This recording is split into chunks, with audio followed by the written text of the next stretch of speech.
జరిగిన పరిస్థితి అందరికీ కూడా తెలిసిందే.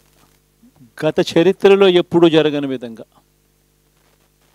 ఏకంగా 99% వాగ్దానాలు అమలు చేశాం.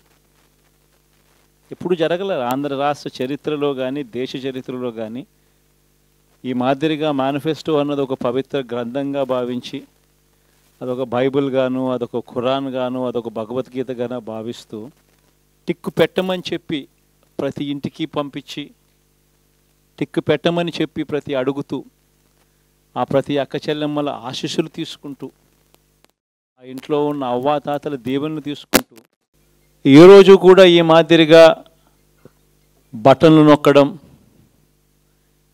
ఏకంగా 2,70,000 కోట్ల రూపాయలు ఎటువంటి వివక్ష లేకుండా ఎటువంటి లంచాలు లేకుండా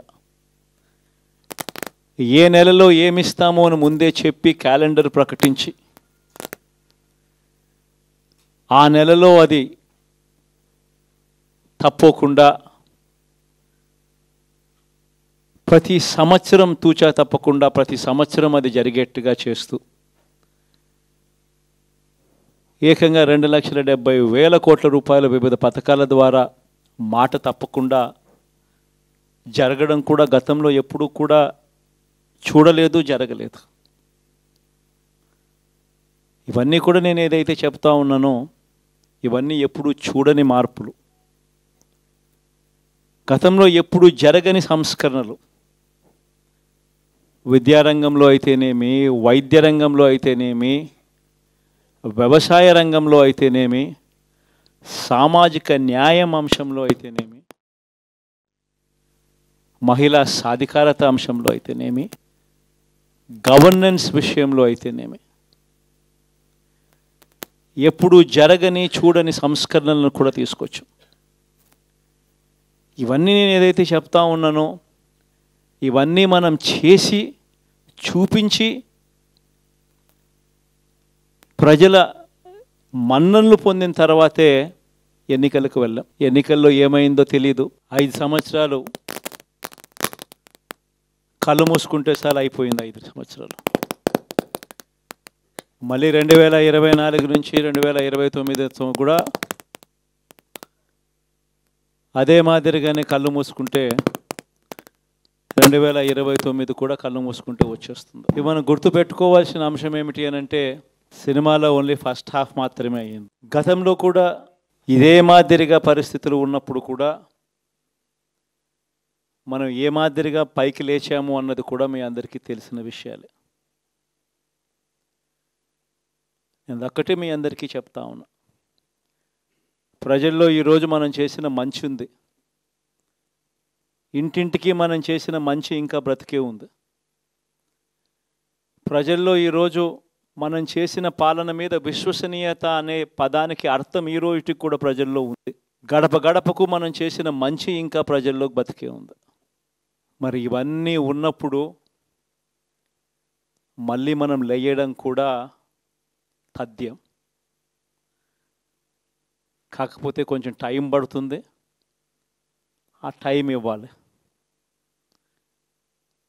ఆ టైం ఇచ్చినప్పుడు, అది జరిగినప్పుడు, పాపాలు పండినప్పుడు ఖచ్చితంగా మళ్ళీ మనం పైకి లేస్తాం. ఈ విషయం ప్రతి ఒక్కరం కూడా గుర్తుపెట్టుకోవాలి. ఎందుకు ఈ మాట కూడా చెప్తా ఉన్నానంటే రాజకీయాలలో అన్నిటికన్నా ముఖ్యమైన అంశం క్యారెక్టర్, విలువలు, విశ్వసనీయత. ఈ పదాలకు అర్థం తెలిసి ఉండడం రాజకీయాలలో చాలా అవసరం. రాజకీయం అంటే ఎల్లవేళలా అధికారమే కాదు. అధికారంలో లేనప్పుడు కష్టాలు ఖచ్చితంగా వస్తాయి, కానీ ఖచ్చితంగా కష్టాలు వచ్చినప్పుడు మనం ఖచ్చితంగా ఏ రకంగా రియాక్ట్ అవుతాం అన్నది మన చేతుల్లో ఉంది. విలువలు, విశ్వసనీయత లేని మనిషిగా రాజకీయాలు చేద్దామా, లేదా కష్టాలు వచ్చినప్పుడు ఆ కష్టాలను ఎదుర్కొని హుందాగా నిలబడుతూ మళ్ళీ 5 సంవత్సరాలు కళ్ళు మూసుకుంటే 5 సంవత్సరాలు అయిపోతాయి, మళ్ళీ 5 సంవత్సరాల తర్వాత మన పాలన వస్తుంది, మన ప్రభుత్వం వస్తుంది, అప్పుడు మళ్ళీ మనమే ఆందోళన ఎక్కుతామన్నది కూడా గుర్తుపెట్టుకొని అడుగులు వేస్తామా అన్నది మనలో ప్రతి ఒక్కరూ కూడా ఆలోచన చేసుకోవాలి. ఇదే మన ప్రభుత్వం అధికారంలో ఉన్నప్పుడు కులం చూడలేదు, మతం చూడలేదు, ప్రాంతం చూడలేదు, రాజకీయాలు చూడలేదు. చివరికి ఏ పార్టీకి ఎవరు ఓటు వేశారు అన్నది కూడా చూడకుండా ప్రతి పథకము కూడా డోర్ డెలివరీ చేయించాం మనం. అర్హత మాత్రమే ప్రామాణికంగా తీసుకుని ప్రతి పథకము, ప్రతి మంచి కూడా ప్రతి ఇంటికి డోర్ డెలివరీ చేయించాం. అలా ప్రతి మంచి, ప్రతి పథకము డోర్ డెలివరీ చేసిన ప్రభుత్వం మనదైతే, పాలన మందైతే, ఈరోజు కేవలం వాళ్ళ పార్టీకి ఓటు వేయలేదు అని మాత్రమే, ఓటుకు వేయకపోవడమే పాపం అన్నట్టుగా ఈరోజు రావణ కాష్టం సృష్టిస్తూ ఉన్నారు, విధ్వంసం చేస్తూ ఉన్నారు, ఆస్తులు నష్టం చేస్తున్నారు, కొడతా ఉన్నారు, అవమానిస్తూ ఉన్నారు. ఇవన్నీ శిశుపాలుని పాపాల్లో భాగాలుగా ఇవన్నీ అప్పుడే పాపాలు మొదలయ్యాయి. ఒకవైపున మనమేమో మనకు ఓటు వేయకపోయినా కానీ ఏ రోజు కూడా డిస్క్రిమినేషన్ చూడలేదు. అటువంటి వాళ్లకు కూడా మనం డోర్ డెలివరీ చేసిన ప్రభుత్వం పాలన మందైతే, ఈరోజు కేవలం ఓటు వేయలేదన్న ఒకే ఒక కారణంతో ఏకంగా కొడతా ఉన్న పాలన వీళ్ళది. ఈ పాపం ఊరికే పోదు. రెండవ పాపం చంద్రబాబుది కూడా అప్పుడే పండింది. బహుశా కేంద్రం ఈ రకమైన కేంద్రంలో ఈ రకమైన పరిస్థితులు బహుశా ఎప్పుడు ఉండిండవేమో. ఈ రకంగా కేంద్రంలో 240 ఎంపీలు మాత్రమే వచ్చిన పరిస్థితులు, రాష్ట్రంలో ఏకంగా వీళ్ళకు కూడా ఈ మాదిరిగా మంచి నెంబర్లు వచ్చిన పరిస్థితులు, ఎన్డీఏలో మళ్ళీ చక్రం తిప్పుతా ఉన్న పరిస్థితులు. ఇలాంటి పరిస్థితుల్లో కూడా ప్రత్యేక హోదాను అడక్కపోవడం చంద్రబాబు చేసిన మరో పాపానికి కూడా మరో నాంది. ఇలాంటి పరిస్థితుల్లో కూడా ప్రత్యేక హోదా మనం అడిగి తెచ్చుకోలేకపోతే రాష్ట్రంలో ఏ ఒక్క యువకుడు కూడా క్షమించడు చంద్రబాబు నాయుడు.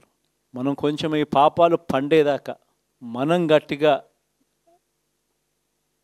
దీన్ని నిలబడగలిగితే, ముందుకు తీసుకొని పోగలిగితే ఈ పోరాటాన్ని ఆటోమేటిక్గా శిశుపాలని 100 పాపాలు ఫాస్ట్గా ఎరోడ్ అయిపోతాయి. కాబట్టి ప్రతి ఒక్కరూ ఈ విషయాలన్నీ గుర్తుపెట్టుకోమని కోరుతాం. ఇవన్నీ బహుశా నేను చెప్పేటివన్నీ కూడా మీ అందరికీ కూడా తెలియనేటివి కాదు. కేవలం నేను మీ అందరికీ గుర్తు మాత్రమే చేస్తా ఉన్నా. కష్టాలు రావడం అన్నది సర్వసహజం. కష్టాలు ఇలా మనం ఎదుర్కొని నిలబడడం అన్నది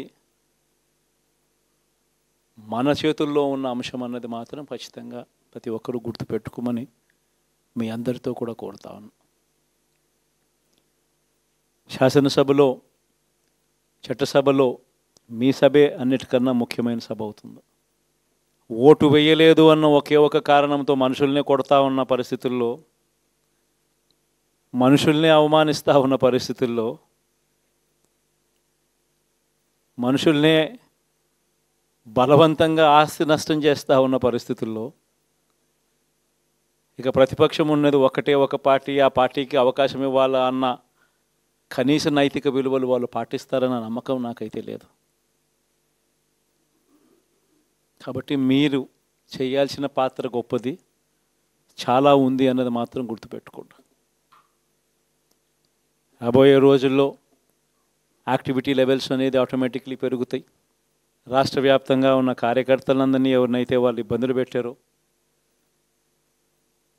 ఖచ్చితంగా వాళ్ళందరికీ మనోధైర్యం ఇస్తూ వాళ్ళ గ్రామాలకు వెళ్ళి వాళ్ళకు తోడుగా ఉండే కార్యక్రమాలు చేసే కార్యక్రమాలు జరుగుతాయి. రాబోయే రోజుల్లో ఇంకా టైం గడిచే కొద్దీ ప్రజల్లోకి వెళ్ళే కార్యక్రమాలు ఇంకా ముమ్మరం అవుతూ పోతాయి. చివరికి ప్రజల్లోనే ఉంటాం. ప్రజలతో కలిసి పోరాడే కార్యక్రమం వేగంగా టైం గడిచే కొద్దీ మనము వేగంగా అడుగులు ముందుకు వేస్తాం. ఒకటి మీ అందరికీ చెప్తా ఉన్నా, ఏకంగా 14 నెలలు పాదయాత్రలు చేశాం. ఆ వయసు ఈ రోజుటికి నాకుంది. ఆ సత్తువ ఈ రోజుటికి నాకుంది. కాబట్టి మీరు మాత్రం ప్రతి ఒక్కరూ గుర్తుపెట్టుకోండి, ఆ టైం వచ్చేదాకా మీ పాత్ర చాలా కీలకం. ప్రతి ఒక్కరూ ఈ విషయాన్ని మాత్రం గుర్తుపెట్టుకొని మీ అందరితో కూడా సవినయంగా వేడుకుంటా ఉన్నాను.